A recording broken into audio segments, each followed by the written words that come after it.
Du kjenner sikkert til problemet. Du sitter i en elbil, men fløyten lager alt for lite lyd. Dette har vi løst i dag. Vi har montert en Stor fløyte på en liten bil.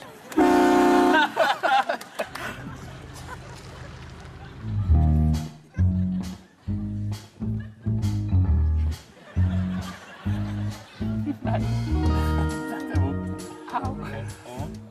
Nei. Ja. No.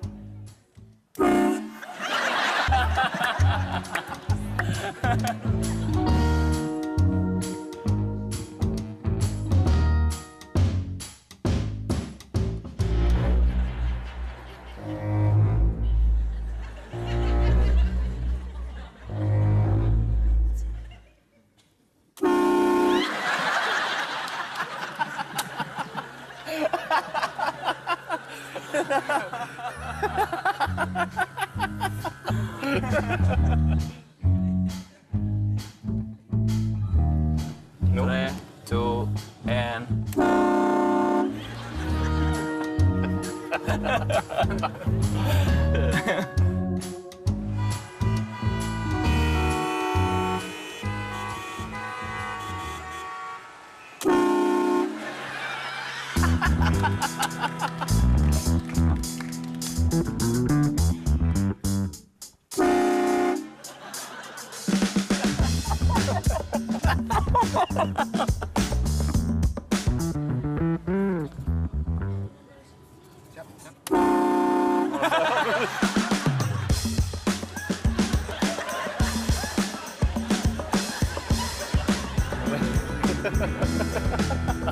Hvorfor du må gjøre det også mye?